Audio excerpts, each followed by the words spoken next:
Samuel Eto'o aussi dénonce l'instrumentalisation des hautes instructions de Biya. Samuel Eto'o rejoint la liste des personnalités camerounaises qui dénoncent des anomalies dans la gestion des affaires de l'État. Bienvenue sur Camé Actu, où nous vous apportons des mises à jour fiables sur l'actualité du Cameroun, et si vous êtes nouveau sur cette chaîne, veuillez vous abonner pour plus de mises à jour.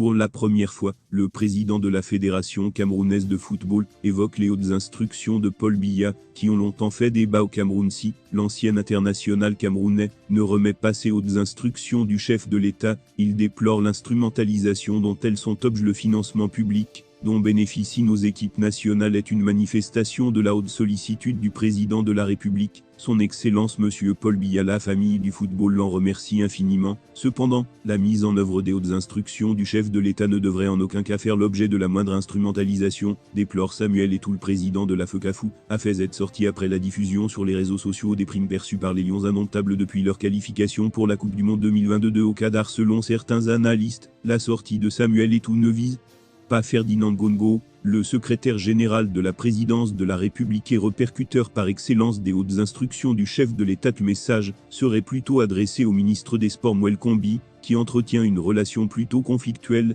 avec le président de la FECAFOOT. Tentative de déstabilisation. Il essaye, dès qu'il a une opportunité, de créer la zizanie au sein de la tanière.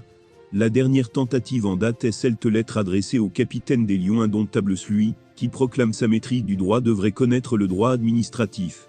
On ne peut s'adresser au capitaine en outrepassant l'autorité du président de la Fédération camerounaise de football, au moins que l'expéditeur ne nourrisse des ambitions machiavéliques de détruire l'ambiance dans la tanière. Fit pourtant le chef de l'État, observe avec respect ces règles du droit administratif. Pour féliciter les Lions indomptables, le courrier leur est adressé via le ministre des Sports, mais lui veut tellement s'aborder l'élection de Samuel Eto'o qu'il ne laisse aucune opportunité pour créer la révolte au sein de la tanière. On peut comprendre, les places ne sont plus en vente au sein des Lions, les entraîneurs ne versent plus les rétro-commissions, la corruption a été étranglée par Samuel Eto'o, les corrompus et les corrupteurs sont aux abois. Les cabales, complots et coups bas resteront stériles. Eto'o a une seule mission, redresser le football camerounais. Smoulkimbi. Cet auto exclu des activités des Lions indomptables, il les a abandonnés quand on avait le plus besoin de lui, qu'il continue de gérer le cyclisme où il se sert à sa satiété.